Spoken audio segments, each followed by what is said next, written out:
Welcome to this week's Seattle Real Estate Minute with Christian Nossum.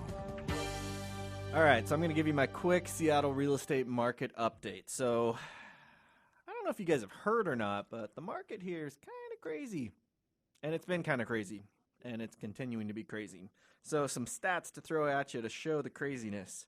At the end of January, there were only 1,569 active listings in the Seattle area.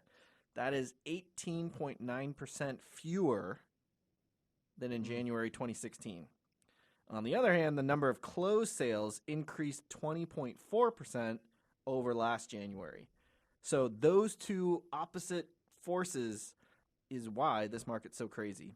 It is kind of crazy. And I think my prediction and what kind of happens every year is the market will get more and more listings, and this will start to even out over the next month or two. And then as the year progresses, I think it's going to be a little easier to buy. But right now, the lack of supply and the number of buyers. I mean, a prime example, we had a home buyer class that we taught last week. Actually, we did two last week, but one of them, you had mentioned that you had the fewest number of closings in January, but you had the highest number of applications ever.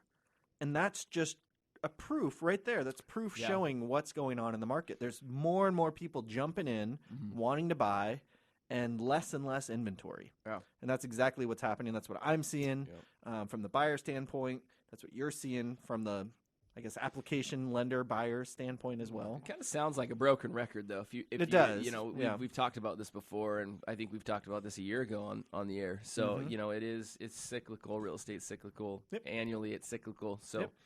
I'm really pushing for some inventory. We do. We have a lot of pre-approved borrowers right now that are, you know, borderline frustrated. You know, there's really nothing out there. And then when something does come up, it's competitive. It's a free-for-all. Which is why it's so important to have a good team that you're working with that knows how to negotiate, that knows how to get you underwritten for a mortgage, not just pre-approved. Let me ask you this, and I'm totally putting you on the spot. From a real estate agent standpoint, what do you think the number one quality right now in a real estate agent is? For our Facebook Live listeners and listeners online, if you're looking for an agent, what do you think in a market like this in Seattle, what do you think is the number one quality to have in a real estate agent? Can they actually get the deal? So when you're representing a buyer, do you know how to write a contract? Do you have the relationships built with other agents in the area that know you're good? And if there's two competing offers that are exactly the same, they're going to go with you versus some no-name that they don't know. And you got to have all these things in place in order to get your offer accepted, because it is super competitive, and that does credibility in the market. Credibility, exactly. Having a radio show doesn't help, or it doesn't hurt. It doesn't help.